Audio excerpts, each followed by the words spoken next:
Hello అందరికీ welcome to my YouTube channel. నేను మీ రీతు. వెన్నెల వేముందు అన్ని పార్ట్స్ వీడియో చూసిన తర్వాత ఈ పార్ట్ వీడియో చూడండి. ఇంకా లేట్ చేయకుండా వీడియోలోకి వెళ్ళిపోదామా? భీమవరం చివరికి పద చెప్తాను అంది వర్షాన్ని పూర్తిగా ఆస్వాదిస్తూ మొత్తంగా అతనిలో ఒదిగిపోయి. ఓవైపు తనకెంతో ఇష్టమైన వర్షం, మరోవైపు అంతకంటే ఎక్కువైన తన హబ్బీ. ఇంత అందమైన జీవితాన్ని కానుకగా ఇచ్చిన ఆ దేవుడికి కృతజ్ఞతలు తెలుపుకుంటూ గమ్యం కోసం ఎదురు చూడసాగింది సంబరంగా. 20 నిమిషాల్లో భీమవరం చివరికి చేరుకున్నారు అదే వర్షంలో. తర్వాత జనని ఓ అడ్రస్ చెప్తుంటే ఆ చీకట్లో అంత వర్షంలోనూ తను చెప్పిన వైపుగా బండిని పరుగులు పెట్టించాడు సూర్య ఎంతో ఉత్సాహంగా. జనని ఎలాంటి గిఫ్ట్ ఇవ్వబోతుందో అన్నదానికంటే తన కోసం ఏదో ఇవ్వాలనుకుంటుందన్న సంతోషమే ఎక్కువగా ఉంది అతనిలో. మరో 10 నిమిషాలకు చేరుకున్నారు అక్కడికి. ఎదురుగా ఉన్న బిల్డింగ్ వైపు వింతగా చూస్తూ, ఇక్కడికెందుకు జనని అంటుంటే, ఇది మనదే కన్నయ్య, పద లోపలికి అంది బండి దిగి సూర్య చేయి పట్టుకొని ముందుకి నడుస్తూ. అయోమయంగా నడుస్తున్నాడు సూర్య. ఇక్కడికెందుకు వచ్చారో అర్థం కాక. చీకటిగా ఉండడంతో అదేంటో పూర్తిగా కనిపించడం లేదు కూడా. అక్కడ అన్నీ తెలిసినట్టుగానే వెళ్ళి లైట్ వేసి ఏవో కీస్ తీసుకువచ్చి సూర్య చేతికి అందించింది జనని. ఎందుకని అడగలేదు సూర్య. ఎదురుగా బిల్డింగ్ డోర్స్, వాటికి కీ స్లాట్ కనిపిస్తుంటే ముందుకు నడిచి ఓపెన్ చేశాడు. ముందే అరేంజ్ చేసినట్టుగానే తలుపులు తెరవగానే స్పాట్ లైట్స్ మధ్యలో ఇద్దరి మీద బెలూన్స్, ఫ్లవర్స్ వచ్చి పడ్డాయి. ఆనందాశ్చర్యాలతో జనని వంక చూస్తూ, ఇదంతా ఎప్పుడు చేశావు అని అడగకుండా ఉండలేకపోయాడు. నవ్వుతూ, నేనేం చెయ్యలేదు, నువ్వే చెయ్యాలి అంటూ ముందుకు నడిచింది. తన మాటలు అర్థం కాలేదు సూర్యకి. జనని వెళ్ళి లైట్స్ ఆన్ చేసింది. అప్పుడు గమనించాడు సూర్య అది ఏంటో. కన్నీళ్లతో అతని కళ్ళు నిండిపోయాయి. అదేంటో అర్థమైన మరు నిమిషం అతన్ని చేరిన జననిని లాక్కుని గట్టిగా హత్తుకున్నాడు అదే కన్నీళ్లతో. కాసేపు ఇద్దరి మధ్య మౌనం. ఇదంతా ఎప్పుడు, ఎలా చేశావసలు అని అడిగాడు సంబరమాచార్యాలకు గురవుతూ. నా కోసం ఎంత చేశావు కన్నయ్య, నీకోసం ఈ మాత్రం చేయలేనా? ఇది నీ కళ, ఇక మీదట ఇది నీది అంది అతని చేతిలోని కిస్ అలాగే ఉంచి పిడికిలి మూసి. జనని ఇచ్చిన ఆ సర్ప్రైజ్ రెస్టారెంట్, అది సూర్య కళ. అది చూసిన సూర్య ఆనందం అంతా ఇంతా కాదు. ఎంతో అందంగా ఉంది ఆ రెస్టారెంట్. మొదటిసారి స్వాతి నోటి నుంచి ఆ మాట విన్నప్పుడే జననికి ఈ ఆలోచన పుట్టింది. కానీ అప్పుడు తనకి అవకాశం లేదు. ఎప్పుడైతే స్కూల్లో జాయిన్ అయ్యిందో అనుకోకుండా స్కూల్ హెడ్ మాస్టర్ వాళ్ళ రిలేటివ్స్ దీని ఓనర్స్ అయ్యుండడం, వాళ్ళు లాస్ వచ్చి దీన్ని అమ్మేయాలనుకోవడం, ఆ విషయం జననికి తెలిసి సూర్య మీదున్న నమ్మకంతో తన నానమ్మ తాతయ్యలతో మాట్లాడి దాన్ని బై చేయడం జరిగిపోయింది. దాని గురించే అలేఖ్య శేఖర్లతో మాట్లాడినప్పుడు వాళ్ళు ఎంతగానో సంతోషించారు. ఆ ఫార్మాలిటీస్ అన్నీ పూర్తయి ప్రాపర్టీ చేతికి వచ్చాక కిచెన్కి సంబంధించిన సామాన్తో పాటు దానికి పెయింట్ వేయించి తిరిగి కొత్తగా ముస్తాబు చేసే బాధ్యతలు అలేఖ్య శేఖర్లు చూసుకోగా చివరికి ఇంత అందమైన రెస్టారెంట్ ఈరోజు సూర్య కళ్ళ ముందుకి వచ్చింది. హ్యాపీ యానివర్సరీ అని గోల వినిపించేసరికి వెనక్కి తిరిగారిద్దరూ ఒకేసారి. అను, అర్జున్, యశోధర, రూపాలి, అర్ణవ్, అలేఖ్య శేఖర్లతో పాటు శివప్రసాద్, సురేఖ కూడా ఉన్నారు అక్కడ. కేక్తో కాకుండా కేక్కి సంబంధించిన సామాగ్రితో ప్రత్యక్షమయ్యారు వారు. అందరూ వస్తారని ముందే తెలిసిన జనని నవ్వుతూ థ్యాంక్ యూ చెప్తుంటే సూర్య మాత్రం సర్ప్రైజ్తో పాటుగా హ్యాపీగా కూడా అయిపోయాడు. తన కోసం ఇంత పెద్ద సర్ప్రైజ్ జనని ఇచ్చినందుకు. తర్వాత తన రెస్టారెంట్లో అతని యానివర్సరీకి తనే స్వయంగా కేక్ రెడీ చేశాడు. అర్ధరాత్రి 1 గంట కావస్తుండగా. మ్యూజిక్ కూడా ఓ పక్క అరేంజ్ చేసి ఉండటంతో మిగతా వారంతా దాన్ని ఎంజాయ్ చేసే పనిలో పడ్డారు. సూర్య కేక్ రెడీ చేశాక ఇద్దరూ కలిసి దాన్ని కట్ చేశారు. మొదటి పీస్ జననికి పెట్టగానే తను సూర్యకి తిరిగి పెట్టడం కూడా మరిచి తినే పనిలో పడింది. అందరూ నవ్వుతుంటే అప్పుడు అలర్ట్ అయ్యి సూర్య నోట్లో పెట్టింది. ఆ రాత్రి నిద్ర కూడా రాలేదు ఎవరికి. అంత హ్యాపీగా టైం కూడా తెలియకుండా గడిచిపోయింది. House of Bhimavaram biryani restaurant పేరు వింటేనే ఎవరికైనా నోరు ఊరిపోవాల్సిందే. బిర్యానీ మాత్రమే కాదక్కడ, ఐస్ క్రీమ్స్ దగ్గర నుంచి స్వీట్ వరకు ఏదైనా దొరికేస్తుంది. జనని నమ్మకాన్ని నిజం చేస్తూ అతి తక్కువ టైంలోనే ఎంతోమందికి ఫేవరెట్ అండ్ రెగ్యులర్ స్పాట్ అయిపోయింది ఆ రెస్టారెంట్. అంతా సూర్య చేతి మహిమ అని మురిసిపోయారు అందరూను. అసిస్టెంట్స్ని కూడా రెడీ చేసుకొని వారికి ట్రైనింగ్ ఇస్తూ తన పనితనాన్ని వారికి కూడా పంచాడు సూర్య. ఆన్లైన్ సర్వీస్ కూడా స్టార్ట్ చేశాడు మెల్లిగా. ఇష్టమైన పనే గనక ఎప్పుడూ తక్కువగా ఫీల్ అవ్వలేదు సూర్య ఆ పనిని. ఓ రోజు ఓ హోమ్ డెలివరీ వచ్చింది. ఆ రోజు సూర్యాని తీసుకువెళ్ళాడు పార్సెల్. అది విరాట్ ఇంటికి. ఆర్డర్ తీసుకువెళ్ళాక తెలిసింది ఆ విషయం తనకి.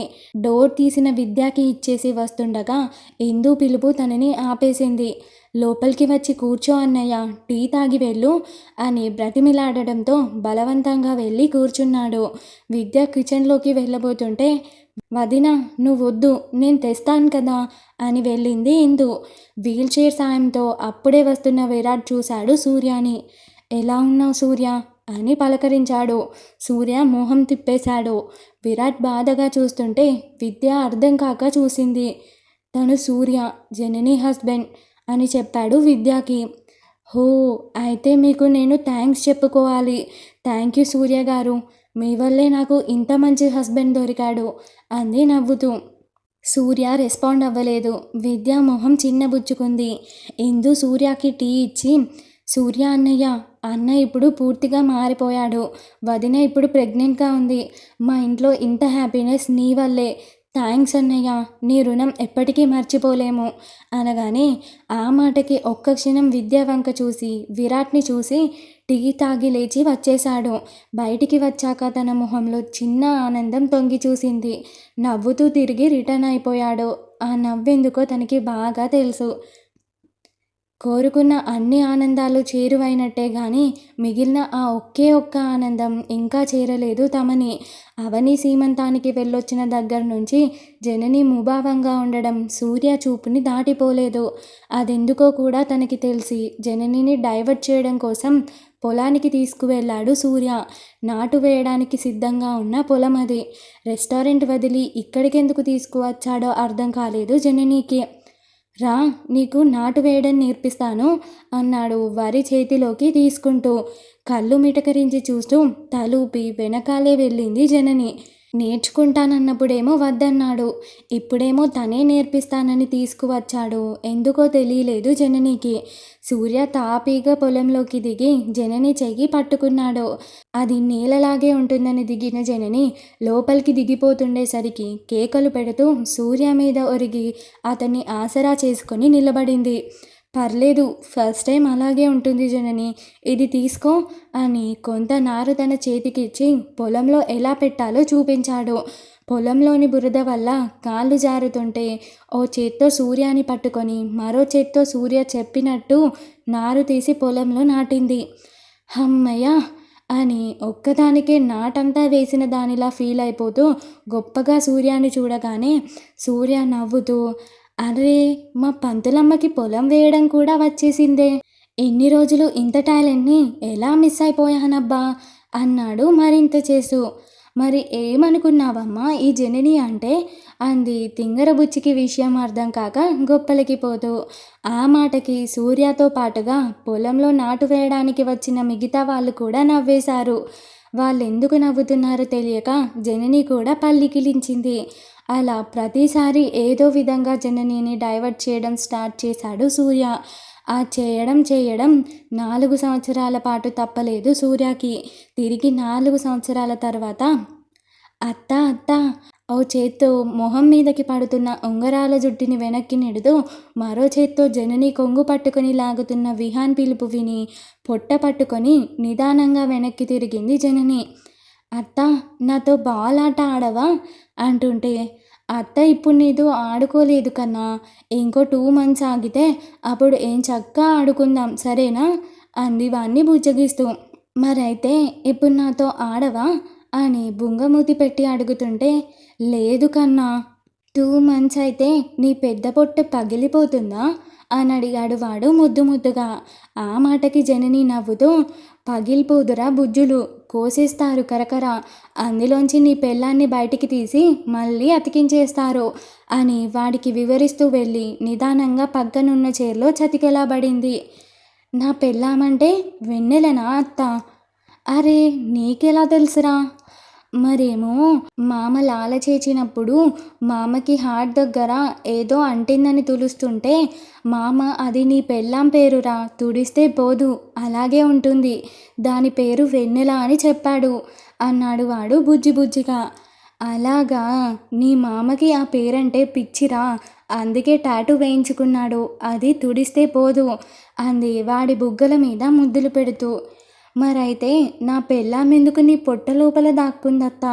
నా పెళ్ళాం కాబట్టి నా పొట్ట లోపల దాక్కోవాలి కదా అన్నాడు జనని పొట్ట మీద చేయి వేస్తూ. వాడు చేయి వేయగానే లోపల నుంచి తన్నడం మొదలుపెట్టింది లోపలున్న బేబీ.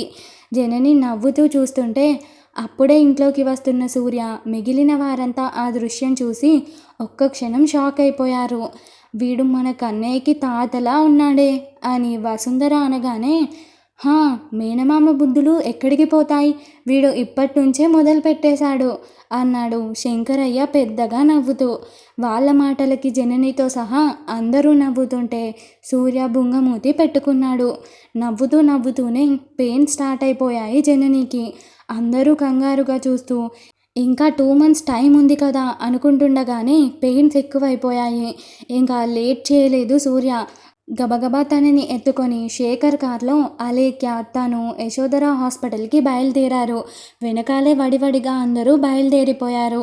3/4 గంట తర్వాత తమ అందరి కోరికలను ఆశలని నిజం చేస్తూ 9 నెలలు పూర్తి కాకుండానే వెన్నెల మళ్ళీ పుట్టింది జనని కడుపున, అచ్చంగా అవే పోలికలతో. ఈసారి సూర్య నిజంగానే ఏడ్చేశాడు.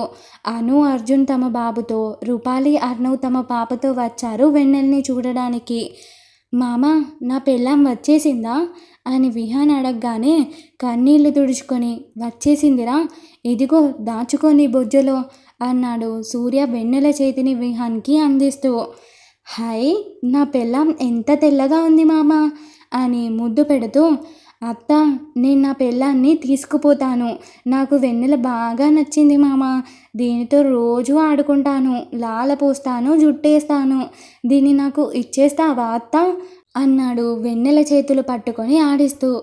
ఓరిని, మీ మామ నన్ను 24 yearsకి తీసుకువచ్చాడ్రా, నువ్వేంట్రా ఇప్పుడే లాక్కపోతానంటావు, నీకు కూడా 24 వచ్చాక అప్పుడు రా ఇస్తా దాన్ని అంది బెడ్ మీదున్న జనని నవ్వుతూ. ఆ మాటకి అందరూ నవ్వుతూ చూశారు వాడి వంక. శుభం. ఇంకా ఉంది అంటాననుకుంటున్నారా? లేదు, ఇంతటితో మన వెన్నెలవే స్టోరీ పూర్తయిపోయింది. ఈ కథని సపోర్ట్ చేస్తూ వస్తున్న ప్రతి ఒక్కరికి చాలా థ్యాంక్స్. నా మిగతా కథలని కూడా ఇలాగే సపోర్ట్ చేస్తారని ఆశిస్తూ మీ రీతు.